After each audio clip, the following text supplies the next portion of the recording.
दर्पण स्टूडियो। नमस्कार, নিউজ বরাক দর্পণ স্টুডিও থেকে সবাইকে আবার শুভেচ্ছা। আজকে গুরুত্বপূর্ণ খবর। সুধী দর্শকবৃন্দ, কাছাড় জেলায় দীর্ঘ কয়েকটি বছর ধরে একটি সামাজিক সংগঠনের নাম আপনারা হয়তো অনেকেই জানেন।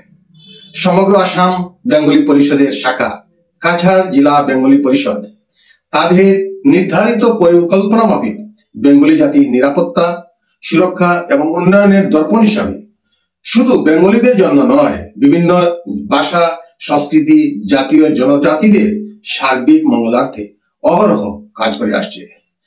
আজ বরাক তথা আসামের বেঙ্গলি জাতি তাদের অস্তিত্বহীনতায় ডুবছে কেন? আজ থেকে 500 বছর আগে থেকে যাদের পূর্বপুরুষগণ তাদের জীবিকা, কৃষ্টি ও সংস্কৃতি নিয়ে জীবন অতিবাহিত করেছিলেন, আজ তাদের অস্তিত্ব রক্ষা লড়াই চলছে।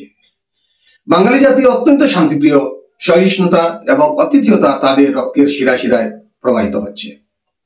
উগ্র মানসিকতা তাদের সমাজে স্থান নেই। সমগ্র আসামের বিভিন্ন প্রান্তে বেঙ্গলি জাতির উপস্থিতি আমরা দেখতে পাই। প্রায় 80 লক্ষের অধিক বেঙ্গলি ভোটার নির্বাচনে তাদের মতামত প্রয়োগ করেন। বরাকগুলিতে প্রায় 35 লক্ষ ভোটার নির্বাচনে যে কোনো রাজনৈতিক দলকে চমক দেখাতে পারে, কিন্তু বেঙ্গলি জাতি বিছানায় শুয়ে চায়ের পেয়ালায় চুমু দিচ্ছে। এখনো বেঙ্গলি জাতি কুম্ভ নিদ্রায় রাত কাটাচ্ছে। বেঙ্গলি জেগে উঠলে ইতিহাস বদল যেতে পারে। প্রয়োজনে ক্ষুদিরামের মতো আত্মবলিদান করতেও জানে। নেতাজি সুভাষচন্দ্র বসুর মতো সমগ্র বিশ্বটাকে কাঁপিয়ে দিতে পারে। স্বামী বিবেকানন্দ, দেশবন্ধু চিত্তরঞ্জন, শ্যামাপ্রসাদ মুখার্জির মতো অনেক ব্যক্তিত্বের অবদান ভারতবাসী কখনো অস্বীকার করতে পারবে না। আজ এই ঘুমন্ত বাঙালি জাতির কণ্ঠ হয়ে উঠেছে এই বেঙ্গলি পরিষদ। যে কোনো মুহূর্তে ক্ষমতাশালী রাজনেতাকে পথে বসিয়ে দিতে সক্ষম। আমরা বাঙালি অকপটে স্বীকার করতে পারি, হেমাঙ্গ শেখর দাসের নেতৃত্বে কাছাড় জেলায় বেঙ্গলি সমাজের অস্তিত্ব রক্ষায় কাছাড় জেলা বেঙ্গলি পরিষদ গঠিত হয়েছিল। আজ এই সংগঠনকে আরো শক্তিশালী করতে কেন্দ্রীয় কমিটির কার্যকরী সভাপতি হিসাবে ইটখোলার নিজ বাসভবনে অভিনন্দন কমপ্লেক্সে আমাদের প্রিয় হেমাঙ্গ দাসদা এক বিশেষ পদাধিকারী ও কার্যকরী সদস্যের উপস্থিতিতে আলোচনা সভার আয়োজন করেছিলেন। আপনারা ওনার প্রেস বিজ্ঞপ্তিতে অবশ্যই শুনে নেন। নমস্কার।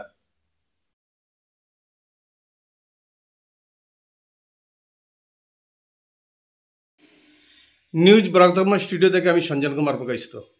আজ ইটখোলায় হেমাঙ্গ শেখর দাস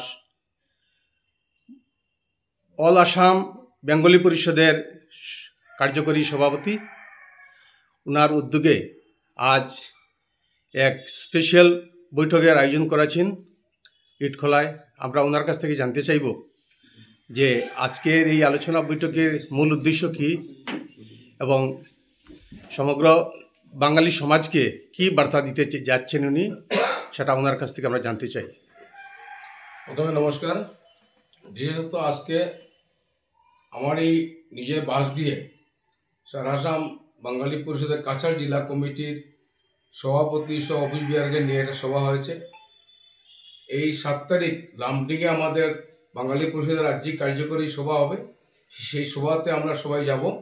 আর আগামী দিনে আসামের 80 লক্ষ বাঙালি হিন্দুর স্বার্থে আমাদের সংগঠন কি কাজ করবে সেই নিয়ে সিদ্ধান্ত হবে।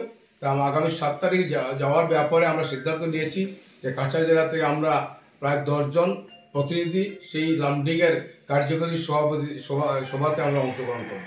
সেটা নিয়ে আজকের আলোচনার মুখ্য উদ্দেশ্য। ধন্যবাদ হেমাঙ্গ শেখর দাস মহাশয়কে ওনার মূল্যবান বক্তব্য তুলে ধরার জন্য। নমস্কার। নিউজ বরাক দর্পণ স্টুডিও।